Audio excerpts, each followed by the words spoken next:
إن الحمد لله نحمده ونستعينه ونستغفره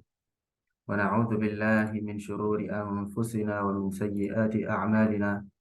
من يهده الله فلا مضل له ومن يضلل فلا هادي له. وأشهد أن لا إله إلا الله وحده لا شريك له، وأشهد أن محمدا عبده ورسوله صلى الله عليه وعلى آله وسلم،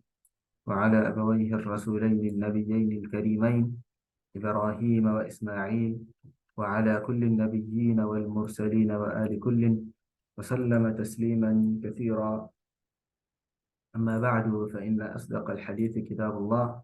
وأحسن الهدي هدي محمد صلى الله عليه وعلى آله وسلم، وشر الأمور محدثاتها، وكل محدثة بدعة، وكل بدعة ضلالة، وكل ضلالة في النار. أما بعد، السلام عليكم ورحمة الله وبركاته. eléyìí ni ìtẹ̀síwájú tí ó máa jẹ́ ìdánilẹ́kọ̀ọ́ ẹlẹ́ẹ̀kẹjọ ad-darsu ath-thamin látinú tírà أيسر الشروح على الدروس المهمة لعامة الأمة، eléyìí tí ó jẹ́ ti الشيخ الفاضل هو عبد الله المصنعي حفظه الله تعالى، tí wọ́n fi ṣàlàyé tírà الدروس المهمة لعامة الأمة الشيخ العلامة ابن باز رحمه الله تعالى. أشهد لوري دان لك لك كن متراي لوري الدرس الأول التي أفات وكني تفسير سورة الفاتحة وقصار الصور، أو وبعض قصار الصور. فشيش على سورة الفاتحة، بيبقى سورة الفاتحة بيبقى àti apá kan náà àwọn sura kéékèèké tí wọ́n mention pé àwọn sura náà yóò jẹ́ láti suratu az-zalzala idha zulzilatil ardu zilzalaha títí dé suratu an-nas. walhamdulillah àti ṣe àlàyé suratu az-zalzala àti lè tó àlàyé rẹ̀ ti ṣe al-adiyat, bákan náà al-qari'ah, bákan náà at-takathur. sura yìí tó wá kà nísìnyí وهي سورة العصر.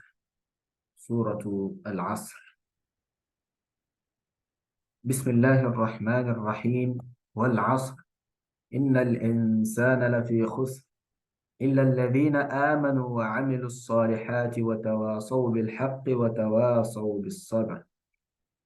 إليني سورة العصر. الله سبحانه وتعالى أو سيكون والعصر واوي. ثاني التفسير: والعصر أقسم الله تعالى بالعصر وهو الزمان الليل والنهار. الله سبحانه وتعالى أبره بلو العصر. وانتم سيكون واو توان بي واو القسم إنان جاب شيرينينو والعاديات ضبحا. سيكون واو يا واو القسم إنان. فالله أني والعصر يعني òun búra pẹ̀lú al-asr. kí wọ́n ní tó bá al-asr yìí? òun náà ni az-zaman, òun náà ni àsìkò, òun náà ni àsìkò, gbogbo àsìkò pátá, òun náà ni ìtumọ̀ al-asr. so kì í ṣe ìrọ̀lẹ́ ayé gẹ́gẹ́ bí ọ̀pọ̀lọpọ̀ àwọn èèyàn gẹ́gẹ́ bí wọ́n ṣe máa ń sọ, táwọn mìíràn tún máa fi Qur'an tí wọ́n fi máa dára wípé ìwọ ọmọ wálé àṣírí yìí eléyìí àwọn máa fi dásà rádà, wọ́n máa fi al-Qur'an máa fi dásà. so eléyìí nǹkan tí ò dá iná ni, nǹkan tí ò dá ni káwọn sọ pé ọmọ kan máa wọlé àṣírí ni àmọ́ ìrọ̀lẹ́ ayé. so kí a máa lo al-Qur'an, kí a máa lo báyìí. Allah subhanahu wa ta'ala wal asr tó ń sọ ohun wáwù tó wà ń bẹ̀rẹ̀ wáwù al-qasam, wáwù ìbúra iná ni. Allah subhanahu wa ta'ala ohun fi al-asr òfin búra. so al-asr wà ní òun náà ní gbogbo àsìkò pátá tọ́mọ ẹ̀dá tó ń lò ní ilé ayé. nínú àlàyé suratul adiyat a ṣàlàyé fún wa pé Allahu jalla wa ala yuqsimu bima yasha'u min ibadihi, a máa búra pẹ̀lú tó bá wù nínú àwọn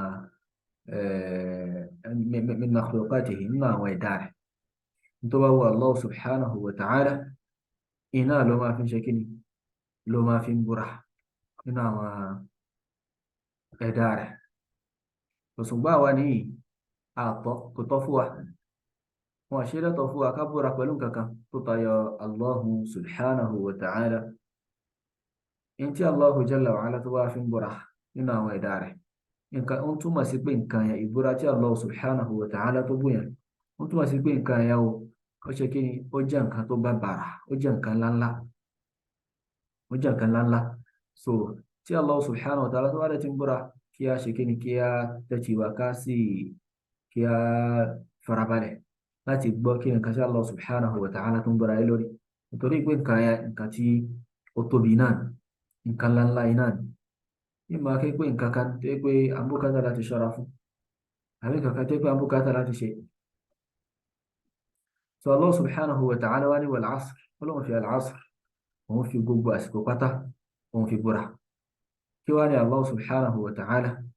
kí nǹkan tí ó ń búra lé lórí wọ́n ní innal insana lafi khusr wọ́n dájú inna dájúdájú al insan al-insan níbi gbogbo ọmọ ènìyàn pátá iná gbogbo ẹ̀dá pátá kì í ṣe pé àwọn kan náà gbà lérò yàtọ̀ sáwọn kan gbogbo ẹ̀dá pátápátá Allah subhanahu wa ta'ala ní láfi khusr wọ́n wà nínú kíni wọ́n wà nínú òfò wọ́n wà nínú àdánù gbogbo ẹ̀dá pátápátá wọ́n wà nínú wàhálà wọ́n wà nínú khasara wọ́n wà nínú òfò nítorí pé al-khusru ضد الربح al-khasara ní ìdàkejì àrẹ́bùhù náà ni kí ẹ jèrè lórí òwò tí ẹ bá ṣe ìdàkejì kí ẹ jèrè òun náà ni kí ẹ ṣe kí ẹ ṣe alkhusr khasara so kí khasara báyàn kí èèyàn pàdánù orí ojúlówó èèyàn ojúlówó owó tí ẹ fi ṣe business lápèjúwe so ẹni tó pé kò rójú owó kò rí gain tí ó rẹ níbẹ̀ khasara iná ni ó dé bá khasara iná ló dé bá khasara tó fi ń tóbi jù náà ni kí èèyàn pàdánù gain kí èèyàn tó wá pàdánù ojú owó àgbẹ̀ tí èèyàn bá pàdánù gain lásán ó sì tún ṣe kí ni ó tún fúyẹ́ díẹ̀.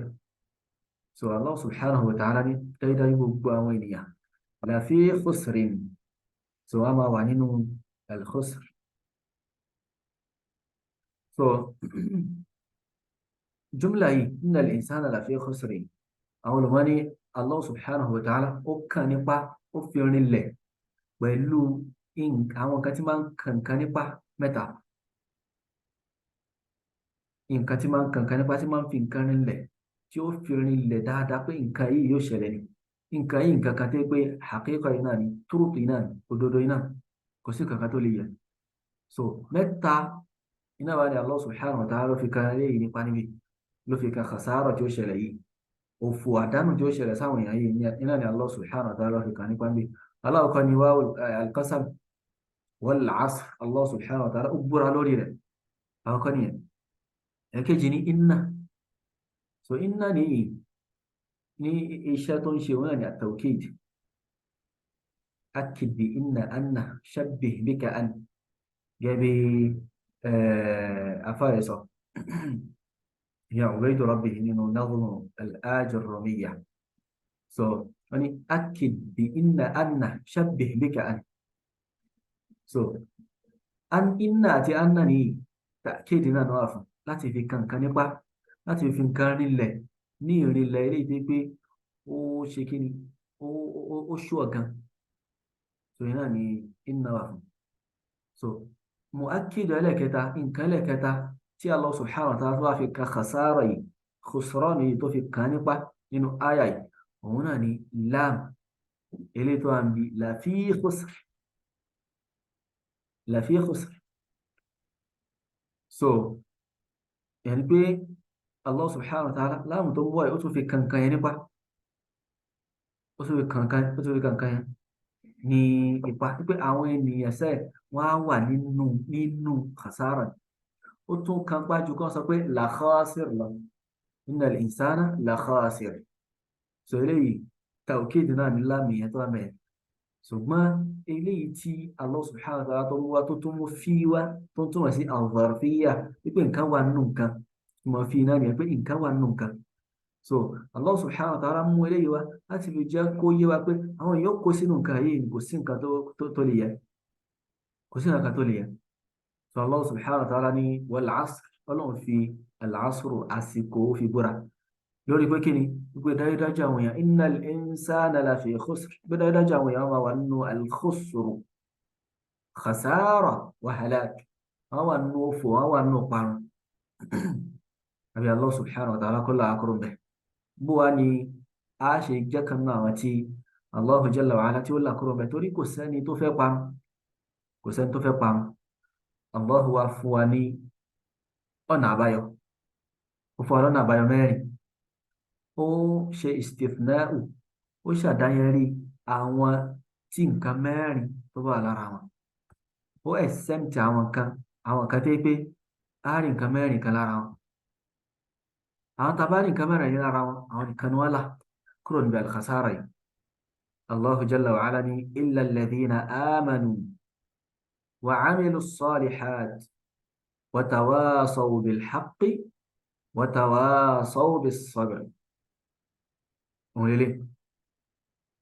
Allah subhanahu wa ta'ala ó ṣàdáyẹrí àwọn tí wọ́n bá ní tí wọ́n bá gba ìròyìn pẹ̀lú àwọn ìròyìn mẹ́rin yìí ìròyìn aláwọ̀kọ́ Allah subhanahu wa ta'ala illa àyàfi alladhina amanu yẹn pé àyàfi yìí ń túmọ̀ sí pé àwọn tí ò ní kó sínú khusran yìí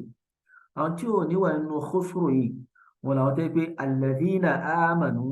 wọn nígbàgbọ́ sí Allah subhanahu wa ta'ala ìmánì tẹ́ pé iyèméjì ò ní sí mbẹ̀ wọn nígbàgbọ́ sí anabi sallallahu alayhi wa ala alihi wa sallam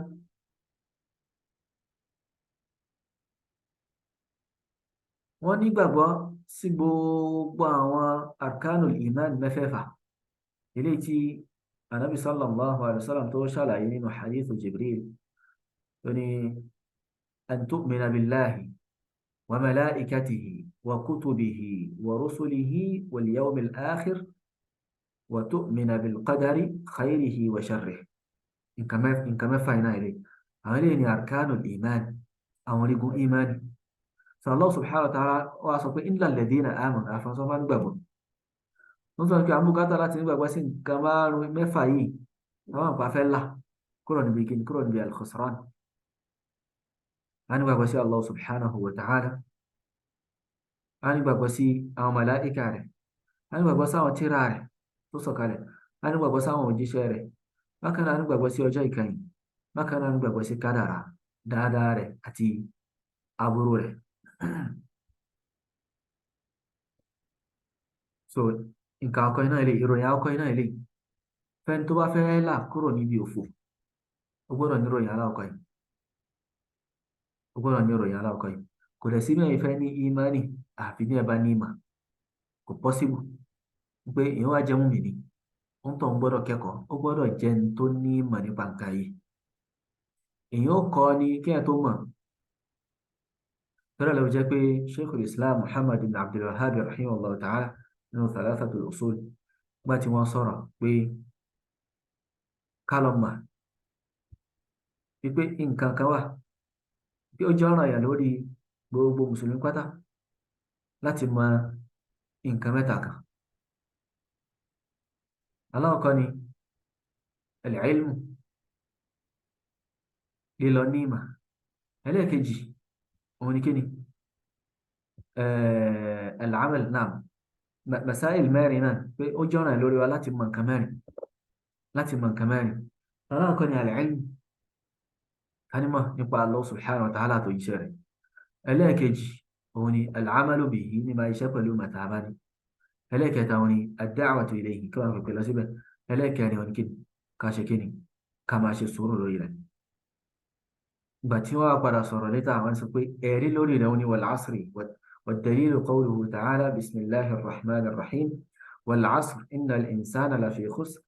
إلا الذين آمنوا وعملوا الصالحات وتواصوا بالحق وتواصوا بالصبر فبيقرأ مو مسائل مرنين وتصر جيلو إلى إن شاء الله تعالى so Allah subhanahu wa ta'ala ni illa alladhina amanu àfàwọn tó bá ní ìgbàgbọ́ wa amilu salihat tí wọ́n sì ń ṣiṣẹ́ rere tí wọ́n ń ṣiṣẹ́ rere wọ́n tún wọ́n sí pé èèyàn ò lè jẹ́ mùmínì torí èyí nínú àwọn tó ń tọ́ka sí pé èèyàn ò lè jẹ́ mùmínì tí ò bá ṣiṣẹ́ rere kí a kan sọ la ilaha illallah kó má máa ṣiṣẹ́ rere kankan kó má kírun kó má gbààwẹ̀ eléyìí kò pọ́síbù o èèyàn gbọ́dọ̀ máa kírun èèyàn gbọ́dọ̀ máa ṣe gbogbo ìjọsìn eléyìí tí Allah subhanahu wa ta'ala tó bá lábọ̀ wá lọ́rùn èèyàn gbọ́dọ̀ máa ṣe gbogbo ẹ̀ àfáàní istafna Allahu ta'ala haula'i min bani al-insan so àwọn eléyìí àwọn tẹ́ pé illa alladhina amanu wa 'amilu s-salihati àwọn tí wọ́n nígbàgbọ́ tí wọ́n sì ń ṣe rere Allah subhanahu wa ta'ala ó jọ wọ́n kúrò nínú àwọn èèyàn tó sọ pé wọ́n parun fahum fi fawzin wa falah àwọn eléyìí wọ́n wà nínú oore wọ́n wà nínú gbàdán wọ́n wà nínú oríire àwọn eléyìí wọ́n ṣe kí ni wọ́n borí wọ́n jèrè níwájú Allah subhanahu wa ta'ala so àkọ́kọ́ nìyẹn ìròyìn méjì náà lè illa alladhina amanu àwọn tí wọ́n nígbàgbọ́ wa 'amilu s-salihat tí wọ́n sì ń ṣe rẹ̀ Allah wa ní wa tawasaw bil haqq tí wọ́n dẹ̀ ń ṣe at-tawasi bil haqq tí wọ́n ń ṣe wáàsí fúnra wọn pẹ̀lú òdodo al-haqq níbi òun ni ash-shar'u ìtumọ̀ rẹ̀ ń pé kí ni apá kan nínú àwọn èèyàn nínú àwọn tá a sọ pé Allah subhanahu wa ta'ala ó yí wọn kúrò nínú àwọn tí wọ́n ṣòfò yìí so a ìròyìn kan lára wọn ìròyìn náà ń pé kí ni wọ́n á máa ṣe kí ni wọ́n á máa ṣe wàsíyà fúnra wọn máa sọ wọ́n máa ṣe wọ́n máa sọ̀rọ̀ àsọsílẹ̀ fúnra wọn máa gbara wọn níyànjú wípé kí ni a lágbájá mo rí ọ tí o ti ń ṣe mo rí ọ pé o ti ń wà mufarrid ọgbọ́n tí ojú wa mufrid níbi in tó jọ́ràn yà ó ti ń fi àwọn kan tó jọ́ràn ó ti ń fọwọ́ yẹpẹrẹ mu nínú ẹ̀sìn wa má ṣe báyìí máa ṣe eléyìí tó bá dà ìwọ ọ̀rẹ́ mi máa ṣe dáadáa máa ṣe eléyìí ọ̀ràn ẹ lórí wa máa ṣe mo rí ọ tó ń ṣe tí ó jẹ́ ní tí Allah subhanahu wa ta'ala tó ṣe léèwọ̀ pàtì sórí wọn máa ṣe wá sí fúnra wọn pẹ̀lú pé kí ni ká gbá ṣẹ̀ríà òfin Allah subhanahu wa ta'ala kí a gbà mú ìwọ ọmọ ìyá mi ju haram lẹ̀ má ṣe haram fi nǹkan yìí kalẹ̀ ọtí mímu kò dáa zina ṣíṣe kò dáa kí ẹ máa wo obìnrin lóbìnrin kí ẹ máa wo obìnrin lóbìnrin kì í ṣe nǹkan tó dáa pátì pàápàá jùlọ tó bá tún ń ṣe léyìn tó tún ṣe hàn tí àwọn èèyàn ń rí àbẹ̀ni tí ó máa lọ yọjú àwọn èèyàn ní ààyè òhó wọn nínú ilé wọn nínú balùwẹ̀ àti bẹ́ẹ̀ bẹ́ẹ̀ lọ so kí ẹ rí èèyàn báyìí kí èèyàn ṣe wáàsí fún àbí èèyàn kan lèyàn ní tí ń mu ọtí tí ń mu sìgá tí ń mu igbó kí èèyàn lọ bá kí èèyàn ṣe wáàsí fún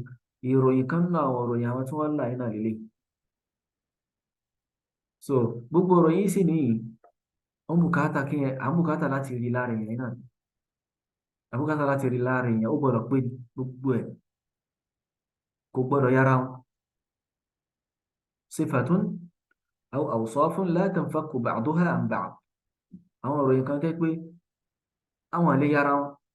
wọn gbọ́dọ̀ wà papọ̀ náà Allah subhanahu wa ta'ala wa tawasaw bil haqq awsa ba'duhum ba'dan bit-tamassuki bil haqq wad-difa'i anhu so wọ́n máa gbára wọn níyànjú pé kí ni gbá òdodo mú ẹ sì máa dìfẹ́ǹdì òdodo yìí sunna yìí sunna nabi sallallahu alayhi wa sallam ẹ̀sìn yìí ẹ̀sìn Allah subhanahu wa ta'ala a gbọ́dọ̀ gbá mú dáadáa fastamsik billadhi uhiya ilayk innaka ala siratin mustaqim gẹ́gẹ́ bí Allah subhanahu wa ta'ala ṣe sọ fún òjíṣẹ́ rẹ̀ sallallahu alayhi wa sallam pé in tí a fi ránṣẹ́ sí ọ yìí gbá mú dáadáa dì í mú dáadáa torí pé orí ojú ọ̀nà ilé tí ó ṣe kíni tó tọ́ iná ló wà so a gbọ́dọ̀ gbá ìsìn Allah subhanahu wa ta'ala gbọ́dọ̀ gbá mú a sì gbọ́dọ̀ máa dìfẹ́ǹdì ẹ̀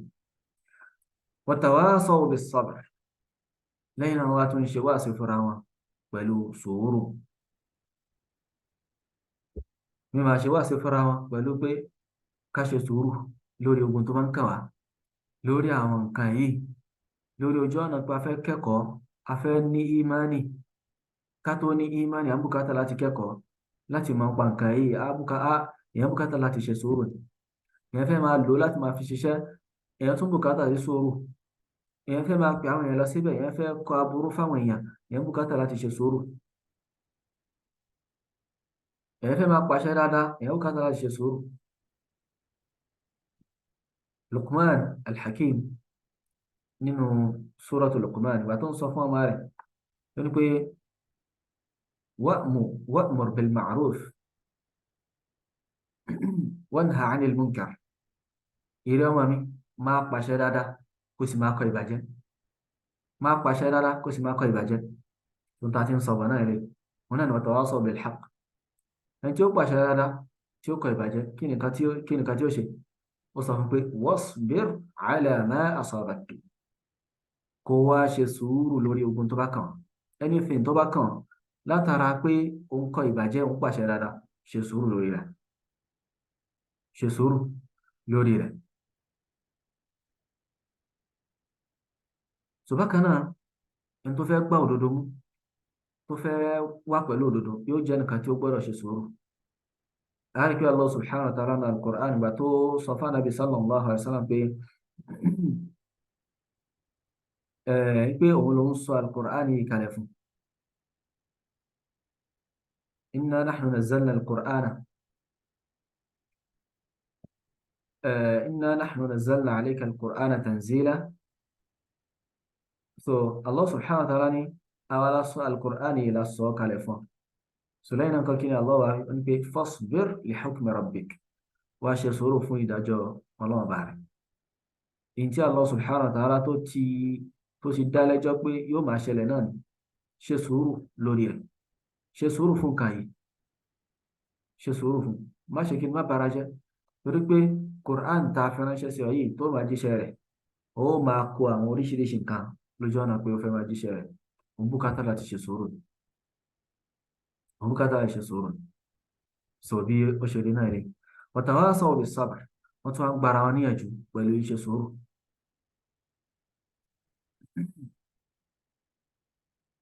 Wọ́n gbára wọn níyànjú pẹ̀lú ṣíṣe sùúrù. As-sabru ní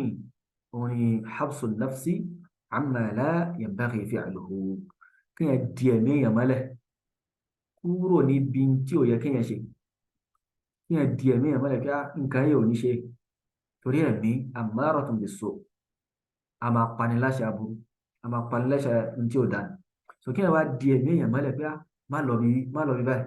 má ṣe nǹkan yìí so eléyìí tí wọ́n pè ní as-sabru náà as-sabru á lọ́dọ̀ àwọn olùmọ̀ pín sí oríṣi mẹ́ta aláwọ̀kọ́ ni sabrun ala ta'atillah kí yẹn ṣe sùúrù lórí títẹ̀lé Allah subhanahu wa ta'ala máa ṣe rẹ̀ kí yẹn máa ṣe so ẹ kírun ẹ gbààwẹ̀ sùúrù lèyìn ò ní láti lè ṣe kíni láti lè ṣe àwọn kan yẹn tí ó bá ní sùúrù kò lè jọ́sìn fún Allah subhanahu wa ta'ala. Bákan náà as-sabru an maharimillah kí ẹ ṣe sùúrù láti jìnnà sí àwọn kan tí Allah subhanahu wa ta'ala tó ṣe ní haram tó ṣe léwà sùúrù náà ló ń bùkátà sí. Ẹlòmíì kò ní sùúrù náà ló jẹ́ pé ó máa ń ṣe zina kò lè mọ́ra rẹ̀ jó lọ́kùnrin lóbìnrin àfi kí ó ṣe kíni kó lọ ṣe ìranù sọ ẹlòmíì kò lè ṣe sùúrù láti jẹ́ pé yóò pa sìgá tí yóò pa ọtí tì nígbà tó ti wà addicted tó ti mọ́ lára èèyàn ṣe sùúrù an maharimillah èèyàn ṣe sùúrù láti jìnnà sí tí Allah subhanahu wa ta'ala tó ṣe léwà sọ lẹ́yìn náà ni as-sabru ala aqdarillahi al-mu'limah kí ẹ ṣe sùúrù lórí àwọn ìpè gbogbo Allah subhanahu wa ta'ala àwọn kan tí Allah subhanahu wa ta'ala tó destin pé yóò ṣẹlẹ̀ síyàn lórí tó kádàrá pé yóò ṣẹlẹ̀ síyàn tó jẹ́ pé àwọn kan tí ò kí ń dùn máa yàn ni lókun bẹ́ẹ̀ nù kádàrá ilé tí máa ń dùn máa yàn tí yóò like ó sì ń bẹ́ẹ̀ nù ilé tí pé yàn ní like torí ẹ̀ lọ jẹ́ pé nínú al-iman bil qadar náà pé kí ni ká ní iman pẹ̀lú al-qadar khayruhu wa sharruhu dáadáa rẹ̀ àtẹlẹ́ tí ì ṣe dáadáa ń bẹ̀ tí ó bá wà nù jẹ́ yẹn ká tààrà ìṣe sùúrù sí lórí gbogbo ẹ̀. So afáàní watawasaw bis-sabr ay bis-sabr ala al-haqq wọ́n tún máa gbára wọn níyànjú pẹ̀lú iṣẹ́ sùúrù lórí òdodo eléyìí tí wọ́n mọ̀ yìí والثبات عليه بكنا للدروس السنوية. وقد دلت هذه الصورة على أن مراتب الكمال اثنتان. صورة أن تكاسي مراتب الكمال àwọn ìpele pípé àwọn ìpele pípé àwọn ìpele pípé so méjì náà ni pé ìpele méjì iná ní ìpele tó yẹ pé nǹkan pé ọ̀nà méjì ló pín sí ọ̀nà méjì ni nǹkan máa ń gbà pé àwọn mẹ́wàá tó yẹ pé pípé ni lára èèyàn gangan fúnra lára èèyàn bí a tó wá fẹ́ mọ̀ pé èèyàn ti pé òun ni kó ní nǹkan méjì méjì míì òun ni pé kí ni bóòlù ó ṣe pé ẹni tó yàtọ̀ sí èèyàn èmi ti pé fúnra mi kí Allah subhanahu wa ta'ala kó ṣe ọlọ́run fẹ́ni kọ̀ọ̀kan wa láti pé so kí ẹ bá tí ẹ bá mọ̀ pé àbí tí èèyàn bá wò pé èmi ti pé fúnra mi mo ti ń ṣe kábàáyì mo ti ń ṣe kábàáyì ó ti pé iná nìyẹn ó ti wà lórí ìròyìn pípé lọ́dọ̀ lára tiẹ̀ gangan ṣùgbọ́n o ti wá bùkátà láti pe ẹlòmíì náà mo bùkátà láti pe ẹlòmíì náà so al-ula fi nafsihi martaba alákọ̀ọ́kọ́ wọ́n ní pé pípé lára ọmọ ènìyàn gangan fúnra rẹ̀ so wọn náà ni alladhina amanu wa amilu salihat kéèyàn ní imani kí a dàbà iṣẹ́ rẹ̀ so nínú àwọn maratibul kamal iná nínú àwọn ìpele pípé iná so wa thaniya fi ghayrihi ẹlẹ́ẹ̀kejì ìpele ẹlẹ́ẹ̀kejì wọn ni pé kí pípé wípé a fẹ́ pé ẹlòmíì tí ì ṣe àwa nǹkan so táwa pé alhamdulillah nímà anígbàgbọ́ a sì ń ṣiṣẹ́ rẹ̀ bó ṣe rọ̀ wá lọ́rùn sí àtúwà bùkátà láti ṣègbè láti pé ọmọlàkejì wa òun náà yóò ní ọ̀rọ̀ Allah subhanahu wa ta'ala tó sọ pé watawasaw bil haqqi watawasaw bis sabr wọ́n máa pàmò láṣẹ dáadáa wọ́n máa pàmò láṣẹ pẹ̀lú sùúrù so bí ilé ìwòsàn náà rí al-Imam Shafi'i rahimahullahu ta'ala wọ́n ní law ma anzala Allah àbí law lam yanzil Allahu ala ibadihi hujjatan